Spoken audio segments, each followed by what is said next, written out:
Corona पर आघात, अब सियासी घात प्रतिघात, बीजेपी का कांग्रेस को झटका, कांग्रेस करेगी बदला पूरा, प्रेमचंद गुड्डू छोड़ेंगे बीजेपी। प्रदेश में कोरोना महामारी पर आघात के बाद सियासी घात प्रतिघात का दौर शुरू हो गया है। एक दिन पहले बीजेपी ने कांग्रेस को इंदौर सावेर क्षेत्र में बड़ा झटका दिया। तुलसी सिलावट समर्थक 6 बड़े नेता बीजेपी में शामिल हो गए। अब कांग्रेस इसी क्षेत्र के बड़े बीजेपी नेता प्रेमचंद गुड्डू को खींच रही है। वैसे इसके पीछे असली वजह मालवा कांग्रेस के दिग्गजों की पुरानी अदावत को माना जाता है। इसी अदावत के कारण गुड्डू कांग्रेस छोड़कर बीजेपी में गए थे। लोकसभा चुनाव के समय भी उनके कांग्रेस में जाने की अटकलें लगी थी, लेकिन अब तुलसी सिलावट के बीजेपी में जाने के बाद से वे लगातार उनके और सिंधिया के खिलाफ बयानबाजी कर रहे हैं। उन्होंने तय कर लिया है कि वे घर वापसी करेंगे। नहीं, तुलसी सिलावट और ज्योतिराव सिंधिया को हराना है। आज किसान इतना तकलीफ में परेशान है, ये आ ही नहीं रहे, जा ही नहीं रहे। 1400-1500 रुपये के भाव में गेहूँ बीच रहा है, प्याज खरीदने वाला नहीं, 5 रुपये 6 रुपये। जनता सबक सिखाएगी और निश्चित तौर से तुलसी सिलावट को यहाँ पे चुनाव हराएंगे और तुलसी सिलावट की हार यानी ज्योतिराव सिंधिया की हार मानी जाएगी। तो ये सबक देंगे हम लोग। उपचुनाव में कांग्रेस को इंदौर सावेर में सिलावट के खिलाफ बड़ा मोहरा चाहिए था, जिसकी भरपाई प्रेमचंद गुड्डू कर सकते हैं। उनका इलाके में काफी वर्चस्व है। यही बड़ी वजह है कि कांग्रेस मौका देख चौका मार रही है। कुछ दिनों पहले पूर्व सीएम कमलनाथ ने बीजेपी नेताओं के संपर्क में होने की बात कही थी। ये विवाद उससे जुड़ा हो सकता है। उधर बीजेपी विरोधी बयानों को लेकर प्रेमचंद गुड्डू को बीजेपी ने नोटिस थमा दिया है और उनसे जवाब तलब किया है। आज मध्य प्रदेश भारतीय जनता पार्टी द्वारा श्री प्रेमचंद गुड्डू को कारण बताओ नोटिस जारी किया गया। वे निरंतर सोशल मीडिया के माध्यम से, प्रिंट मीडिया के माध्यम से भारतीय जनता पार्टी के वरिष्ठ नेताओं एवं संगठन के खिलाफ बयानबाजी कर रहे हैं। वे अगले 7 दिन में माननीय प्रदेश अध्यक्ष विष्णुदत्त शर्मा जी के समक्ष उपस्थित होकर उचित जवाब प्रस्तुत करें, अन्यथा उनके खिलाफ अनुशासनात्मक कार्रवाई की जाएगी। कांग्रेस की नजर प्रेमचंद गुड्डू पर ही नहीं, कांग्रेस साइलेंट तरीके से बीजेपी के असंतुष्टों पर डोरे डाल रही है। दीपक जोशी के विकल्प खुले बयान को भी इससे जोड़ा जा रहा है। उधर मुदित शेजवार भी खुश नहीं है। वैसे टूट के बाद कांग्रेस उम्मीदों पर ज्यादा निर्भर है। कांग्रेस मंत्रिमंडल विस्तार होने के बाद बीजेपी नेताओं के नाराज होने की आस लगाए भी बैठी है। कांग्रेस पार्टी में उनका बहुत बहुत स्वागत है, क्योंकि उनकी जड़ें कांग्रेस पार्टी से रही हैं और जिस तरह से वो ज्योतिराव सिंधिया और तुलसी सिलावट को चैलेंज कर रहे हैं, उसको देखते हुए सावेर उपचुनाव में कांग्रेस पार्टी, क्योंकि वो सावेर से विधायक भी रहे हैं, तो वो कहीं ना कहीं उनका योगदान कांग्रेस पार्टी के लिए सावेर विधानसभा उपचुनाव में रहेगा। कांग्रेस की उम्मीदें अपनी जगह हैं, लेकिन उपचुनाव की जंग दोनों पार्टियों के लिए कठिन है। सिंधिया के आने के बाद बीजेपी को संगठन में असंतोष की चिंता है। शायद यही वजह है कि प्रदेश बीजेपी का पूरा जोर संगठन की मजबूती पर है। कुछ दिनों पहले प्रदेश मुखिया वीडी शर्मा ने जिला अध्यक्षों और विधानसभा क्षेत्रों के विस्तारकों की नियुक्ति कर इसे थामने की कोशिश की है। दूसरी तरफ कांग्रेस भी रणनीति बना रही है। कुछ दिनों पहले प्रदेश प्रभारी बदला गया। हालांकि कांग्रेस में अभी जमीनी सेना में तैयारी वैसी दिखाई नहीं देती। नमस्कार, मैं हूं शरद द्विवेदी और हमारा आज का मुद्दा है कांग्रेस का साइलेंट अटैक।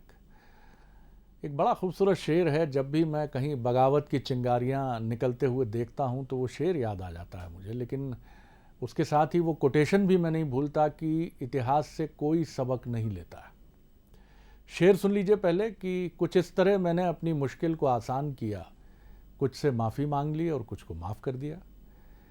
लेकिन जब मैं माजी यानी अतीत इतिहास के पन्ने पलटता हूं तो मैं ये पाता हूं कि हर बड़े युद्ध, हर बड़ी महाभारत के पीछे प्रतिशोध है। प्रतिशोध क्यों है? क्योंकि प्रतिशोध से जुड़ी है उपेक्षा, हाशिए पर तथाकथित रूप से धकेलना। दुर्योधन को अगर द्रौपदी की हंसी चुभ जाती है कि जिनके पुत्र हो इसीलिए तुमको ठीक से ये दिखा नहीं। महाभारत की नींव तो पहले ही पड़ी थी, लेकिन ये और तेज हो जाती है। ज्योतिरादित्य सिंधिया कांग्रेस से जाते इसलिए हैं कि उनकी उपेक्षा की जाती है, ऐसा उनका आरोप था। और जब वो कह रहे हैं गहरी पीड़ा से भरकर उन्होंने कहा है तो वो बात ठीक ही होगी। लेकिन ना अगर कोई नाराज है तो कोई उसको मनाने नहीं जाता। और जो नाराज है वो भी फिर कहता है कि अब हो ही जाए खुला खेल फर्रुखाबादी। और अब यही कहानी हम यहां देख रहे हैं कि प्रेमचंद गुड्डू ये मान रहे हैं कि मैं तुलसी सिलावट जी को तो किसी भी स्थिति में उनको तो मैं बियर नहीं करूंगा, बर्दाश्त नहीं करूंगा। नहीं करेंगे तो क्या करेंगे? तब आप देखिए, इतनी बड़ी बात कहने के बाद क्या कोई बीजेपी में ठीक तरीके से रह सकता है? नहीं रह सकता सर। कांग्रेस होती तो एक बार थोड़ा बहुत चल जाता, डांट फटकार हो जाती, प्रेम व्यवहार हो जाता। बीजेपी में तो इतनी बड़ी बड़ी बातें कहने के बाद रहना बड़ा कठिन है। तो मानिए कि इनकी तो एक तरह से बीजेपी से विदाई और कांग्रेस में आगमन प्रतीत होता ही है। इसी विषय पर हम बात करेंगे आज एक बार फिर कि किस तरह से ये उपचुनाव को प्रभावित कर सकता है और क्यों मनाने का ये रूठे हुओं को मनाने का ये खेल किस तरह राजनीति की दशा और दिशा को प्रभावित करता है, इस पर हम बात करेंगे। जो मेहमान हमारे साथ हैं उनसे मुलाकात कर लीजिए। हमारे साथ हैं वरिष्ठ पत्रकार, राजनीतिक विश्लेषक और कई पुस्तकों के लेखक शिवनराग पटेरिया जी। बहुत स्वागत करता हूं पटेरिया साहब। हमारे साथ हैं कांग्रेस विधायक संजय यादव जी, उनका मैं बहुत स्वागत करता हूं जबलपुर से। और पंकज चतुर्वेदी जी हैं, बीजेपी के युवा नेता, प्रवक्ता और मोटिवेशनल स्पीकर के तौर पर भी वो खासे प्रख्यात हैं। सबसे पहले मैं पटेरिया साहब की एक टिप्पणी लूँगा और उसके बाद आगे बढ़ूंगा। पटेरिया साहब, क्या कहेंगे आप? शरद जी, बहुत ईमानदारी के साथ एक बात मैं कहना चाहता हूँ, ये राजनीतिक अवसरबाजिता के अलावा कुछ नहीं है। जहां आपको संभावना है भारतीय जनता पार्टी में, देखिए आप भारतीय जनता पार्टी के साथ हो गए, और जब आपको लगा कि वहां आपके अवसर नहीं है तो आप कांग्रेस के साथ हो गए। मुझे लगता है भारतीय समाज को, राजनीति के अध्येताओं को इस बात से एक विचार जरूर करना चाहिए। सबसे बड़ी बात है कि प्रेमचंद गुड्डू बहुत अच्छे नेता हैं, बहुत ही बढ़िया नेता है। साबिर से एक बार उनको चुनाव लड़ाया भी जा चुका है और विधायक भी रहे हैं। लेकिन दूसरी सबसे बड़ी बात है, हमें अतीत पे जाके ध्यान करना पड़ेगा कि प्रेमचंद गुड्डू ने कांग्रेस अध्यक्ष सोनिया गांधी को, राहुल गांधी को क्या क्या चिट्ठियां लिखी थी, कमलनाथ के बारे में सार्वजनिक तौर पे क्या क्या बोला था। और आज देखिए, राजनीतिक मजबूरी है कि दोनों एक नाव पर सवार होने जा रहे हैं। और ये कोई अकेले उनकी बात नहीं है कि उनके बारे में बात हो रही है, इसलिए मैं बात कर रहा हूँ। ये भारतीय राजनीति की विद्रूपता जैसी है कि कल आप कहीं और खड़े होते हैं और आज जब आप पाला बदलते हैं तो सब कुछ आपको बहुत अच्छा दिखने लगता है।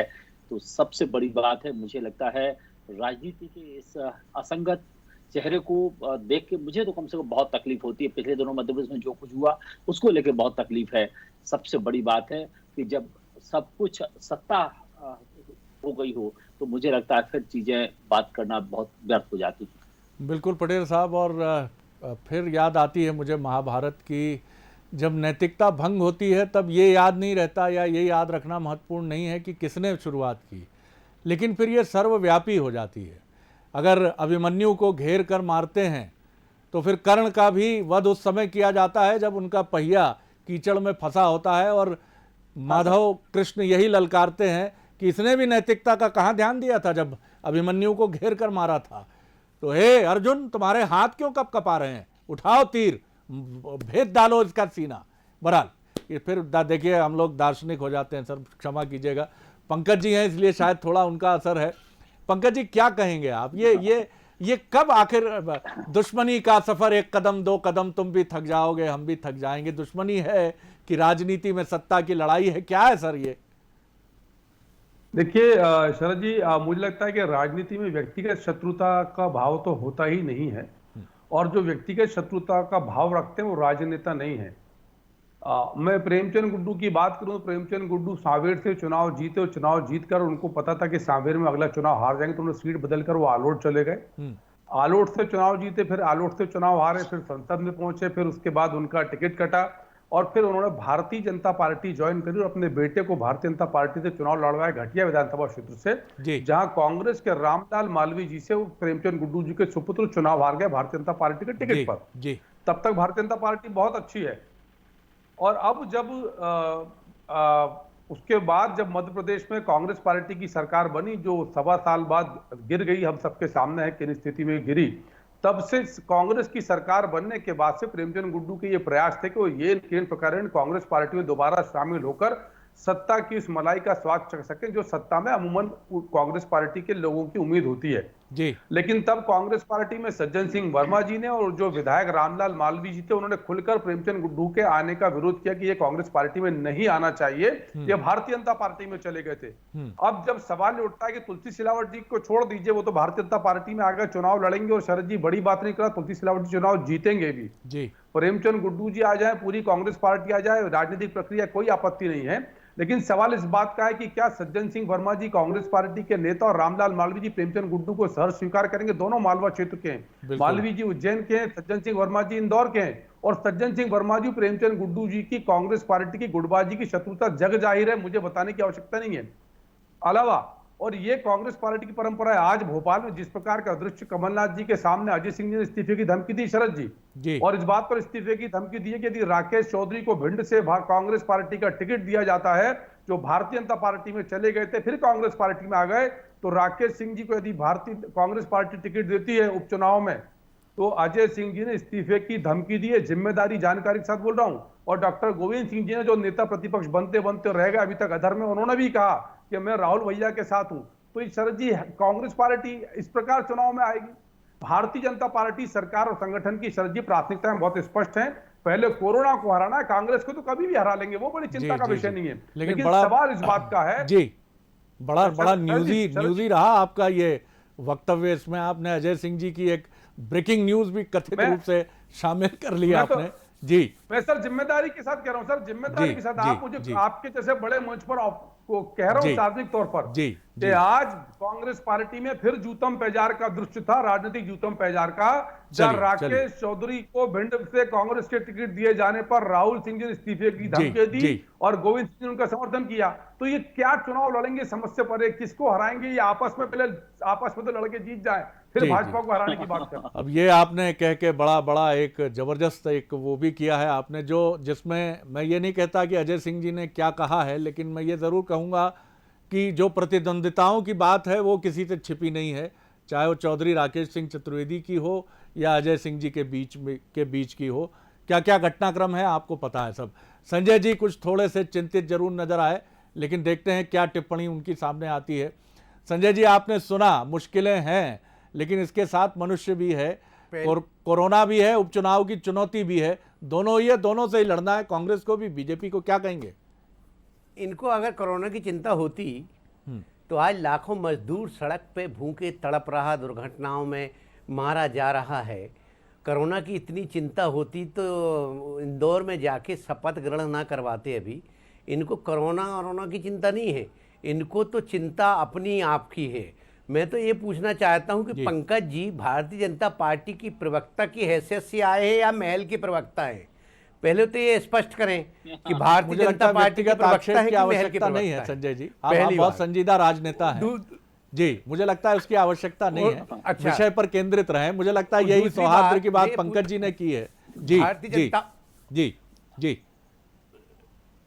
भारतीय जनता पार्टी में विचारक का कोई स्थान नहीं है, प्रचारक का स्थान होता है। जी, और जो विचारक होता है वो भारतीय जनता पार्टी में ज्यादा दिन टिक नहीं सकता, क्योंकि वो उसको भारतीय जनता पार्टी में जाके अपने विचार रखने की आजादी नहीं रहती, गुलामी की जंजीरों से जकड़ा रहता। भारतीय जनता पार्टी में जाने वाला वो अपनी बात भी नहीं कह सकता। तो जो भारतीय जनता पार्टी में कांग्रेस से गए हैं स्वाभाविक रूप से घुटन महसूस करते हैं।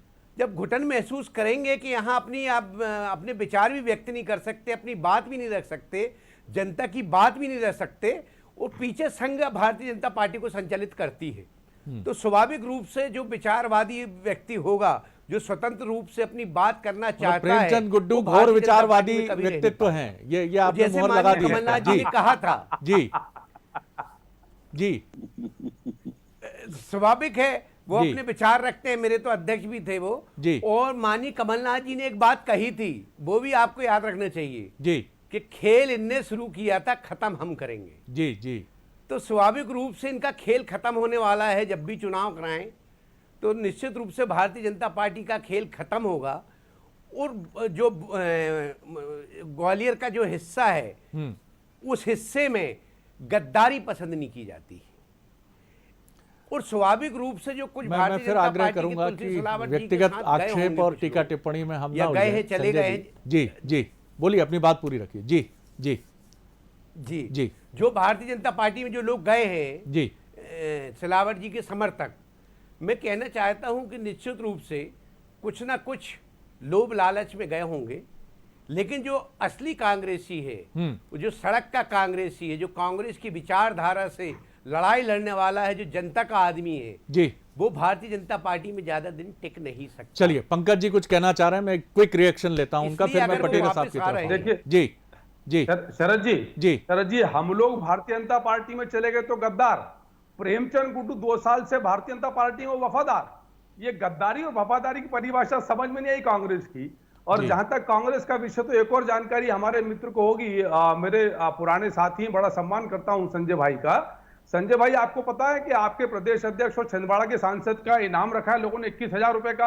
अफसोस है मूल्य बहुत कम लगाया। सर मैं फिर कहूंगा मात्र व्यक्तिगत 21,000 चीजों की रुपए तरफ हम सांसद ना और विधायक जाएं, का। व्यक्तिगत नहीं, आक्षेप शरद और जी, मैं सारी तो चीजों की व्यक्तिगत तरफ ना पे- जाएं। व्यक्तिगत पर मेरे मित्र लेकर, सर जी, व्यक्तिगत पर मेरे अब मित्र मैंने लेकर उनसे भी यही गए। आग्रह मैं किया भारतीय- जो आपसे कर रहा हूं। सर मैं भारतीय जी। मैं भारतीय जनता पार्टी के कार्यकर्ता की क्षमता से यहां बैठकर भारतीय जनता पार्टी के का पक्ष रख रहा हूं। आप सवाल कर रहे हैं कि मैं महल का प्रतिनिधि हूं। बिल्कुल, मैंने अरे इसीलिए किसका आप मैंने प्रतिनिधि हूं, आपको पता इसीलिए है। आग्रह किया मैं कि किसका इसका कोई अर्थ प्रतिनिधि हूं, नहीं है। आपको जी।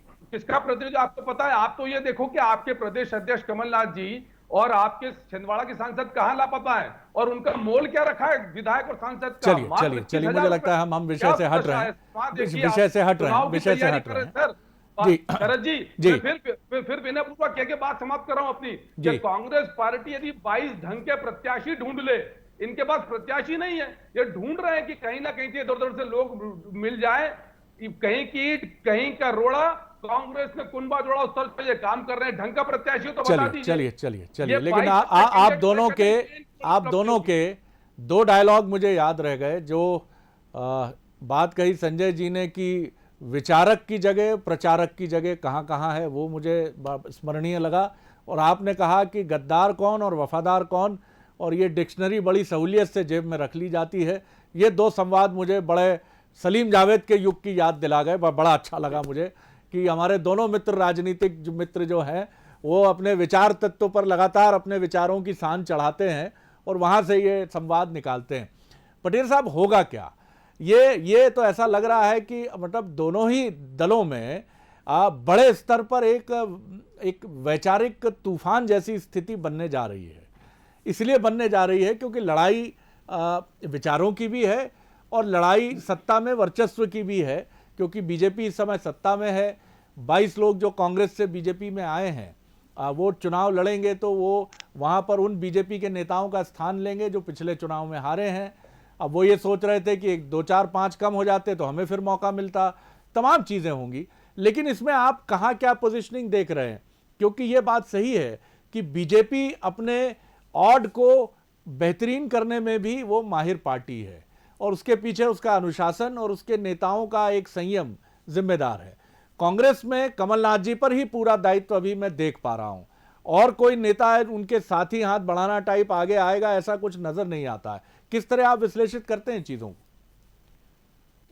सर जी, 2 बातें मैं बहुत स्पष्ट तरीके से कहना चाहता हूं कि विचार तो अब बहुत पीछे चला गया है, प्रचार आगे आ गया है, और उससे भी ज्यादा आगे आ गया सत्ता की अभिशिक्षा। हम हर हाल में कुर्सी पाना चाहते हैं। बुंदेलखंड में कहा जाता है कि गाय का गोबर आपको चाहिए तो चौटे का लोग इंतजार नहीं करते, उसका कई बार पेट फाड़ देते हैं। तो सत्ता हासिल करने के लिए सारा चीजें होने लगी हैं। दूसरी बात में आपने कमलनाथ जी के बारे में कही है। कमलनाथ जी का जो रिमोट है वो दिग्विजय सिंह जी के हाथ में है। अगर आप चाहें तो प्रेमचंद गुड्डू के अतीत इतिहास के बारे में जान सकते हैं, वो किन के प्रतिनिधि के तौर पर काम करते रहे हैं। तो मेरा कोई तो सबसे बड़ी बात है कि अब खानों और खेमों में बटी हुई पार्टियां हो गई हैं। भाजपा में एक खेमे और खाने नहीं चल पाते कि संघ का चाबुक होता है, विचारनिष्ठ पार्टी है, लेकिन बाकी दलों में तो अब व्यक्तिगत आस्थाओं पर केंद्र सारी चीजें हो गई हैं। दूसरी सबसे बड़ी बात है कि उपचुनाव मध्य प्रदेश की सियासत की दिशा और दशा बदलने वाले हैं। सिर्फ भाजपा में नहीं, कांग्रेस में भी चीजें बहुत बदल जाएंगी। जो आज हालात हैं उन पर बहुत पुनर्विचार होगा भाजपा में और कांग्रेस में। फिर मैं एक बात कहूंगा, अपने निष्ठावान कार्यकर्ताओं को मत छोड़िएगा, चाहे भाजपा हो और कांग्रेस हो। अगर आपको लंबा सफर तय करना है तो पड़ोस के घर, बच्चों के घर पे नहीं होता, अंत में आपको अपने लोगों के कंधों पे ही आगे जाना पड़ता है। आप उसका मतलब अच्छी तरह समझ रहे होंगे। संजय जी, बहुत कम वक्त है मेरे पास, आपके पास 30 से 40 सेकंड है, फिर मैं पंकज जी की भी एक बहुत क्विक रिएक्शन लूंगा। क्या कहेंगे? पटेरिया साहब ने बहुत कुछ कह दिया है जी, उस पर आपकी राय। जी संजय जी। निश्चित रूप से पटेरिया साहब ने बहुत अच्छी बात कही है। ये बात स्वाभाविक रूप से, जो आदमी कोई पार्टी छोड़ के जाता है और फिर वापस आता है तो जो सामान्य कार्यकर्ता होता है उसको तकलीफ तो जाती है। लेकिन ये भारतीय जनता पार्टी की संस्कृति रही। अब भारतीय जनता पार्टी पहले कहती रही कि कांग्रेस मुक्त भारत, अब लोग कहने लगे हैं कि कांग्रेस युक्त भारतीय जनता पार्टी जी। अब ये मध्य प्रदेश में तो आप इसको, इस जुमले को जड़ सकते हैं। इस चीज का पंकज जी अच्छे से समझाएंगे कि क्या जी, हाँ, कि कांग्रेस युक्त भारतीय जनता पार्टी जी। अब जो भी हैं कांग्रेसी के लोग तो हैं भारतीय जनता पार्टी में। मतलब भारतीय जनता पार्टी में अभी पंकज जी कह रहे थे कि भानुमति का कुनवा जोड़ा। आप किसका कुनवा जोड़ रहे हो? आपने किसका कुनवा जोड़ा?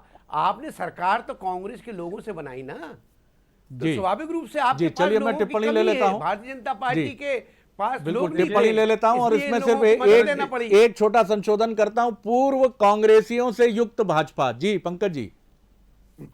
देखिए शरद जी, आपने मेरा उत्तर स्वयं दे दिया जी। कांग्रेस पार्टी के जिन मित्रों ने भारतीय जनता पार्टी ज्वाइन करी, उन्होंने नैतिकता का, नियम कायदे कानून का पालन करते हुए सबसे पहले अपनी अपनी विधायकी और मंत्री पद से त्यागपत्र दिया। संजय जी पहली बार विधायक बने, इनसे पूछिए, कोई पार्षद भी होता है तो शरद जी उसको पसीने आ जाते हैं इस्तीफा देने में। 22 विधायक, जिसमें से 6 कद्दावर कैबिनेट मंत्री, यदि वो त्यागपत्र दे रहे हैं तो वो इसलिए दे रहे हैं कि कांग्रेस सुप्त कांग्रेस है। कांग्रेस पार्टी में मुख्यमंत्री जो थे, जैसा पटेरिया साहब ने, उनका रिमोट दिग्विजय सिंह जी के पास था। दिग्विजय सिंह जी इस सारी चीजों के सूत्रधार थे, तो जनता ने वोट दिया सिंधिया जी के चेहरे पर। मुख्यमंत्री बन गए कमलनाथ जी, सरकार चला रहे दिग्विजय सिंह। तो ये लोकतंत्र नहीं है शरद जी, कि आप चेहरा दिखाओ सिंधिया जी का, मुख्यमंत्री बनाओ कमलनाथ जी को, वो भी ठीक था कि चलिए पीसीसी अध्यक्ष है, पर सरकार दिग्विजय सिंह चला रहे हैं, लोग हाजिरी उनके भर रहे हैं। संजय जी, कुछ जुमले आपके मुंह में आते आते रुके थे, बोल लीजिए। जी सुप्त कांग्रेस थी और शरद जी माफ कीजिएगा, कभी सिंधिया जी ने कभी सिंधिया जी कांग्रेस है। मैं जानता हूं कि मेरे मित्र संजय आज कांग्रेस में सिंधिया जी महाराज थे, उनकी पीड़ा वहां जाके क्या हो गए, उनकी हालत। और पंकज भाई, चलिए मैं ये विषय नहीं है। पंकज भाई, चलिए, बहुत धन्यवाद पंकज जी का, धन्यवाद संजय जी का, धन्यवाद शिवनराग पटेरिया जी का। ये जंग चलेगी और चलती आई है। 5000 साल पहले भी थी ये जंग और 2020 में भी ये जंग है। और इस जंग के पीछे जो कारण है, वो कारण, जैसा पटेरिया साहब ने कहा कि विचार पीछे छूट गया है, बहुत सारी चीज़ें आगे आ गई हैं। अगर बीजेपी कांग्रेस पर उंगली उठाती है तो कांग्रेस ये कहकर नहीं बच सकती है कि बीजेपी में अगर कुछ विचार और नैतिकता को सुविधा के अनुसार कई बार एडजस्ट किया जाता है, तो हमारे यहाँ तो बड़ा सब कुछ बहुत आदर्श और बहुत परिमार्जित व्यवस्था है। जब शायद नंबर्स लोकतंत्र में कम होते हैं और किसी पार्टी को बहुमत नहीं मिलता है, तो कहीं से अनैतिकता रूपी तूफान और प्रचंड और प्रबल होकर आ जाता है और वो लोकतंत्र के आकाश पर छा जाता है। और लोकतंत्र के आकाश पर छाने वाले ऐसे काले बादल अच्छी और सुंदर वर्षा नहीं करते हैं, वो कई बार ऐसी वर्षा करते हैं जो परेशान करती है। तो कठिनाइयाँ और चुनौतियाँ तो हैं, लेकिन फिर भी उम्मीद ये कहती है कि आगे सब बेहतर होगा। और बेहतर तब होगा जब विचार आगे चलेगा और उसके पीछे दूसरी चीज़ें चलेंगी। बीजेपी विचार की बात करती है, उम्मीद करते हैं, शुभकामनाएं देते हैं विचार के साथ चले। कांग्रेस भी विचार और प्रतिबद्धता की बात करती है, वो भी इसको लेकर आगे बढ़े। और अगर इस तरह से चीज़ें आगे बढ़ेंगी तो जैसे जबरन लॉकडाउन जो कोरोना के डर से हुआ, प्रकृति ने अपने को बेहतर कर लिया, लेकिन वैसी नौबत ना आए और हम राजनीतिक दल, समाज, हम अपने को बेहतर करें। फिर कुछ ज़्यादा बोल गया हूं तो क्षमा कीजिएगा। नमस्कार।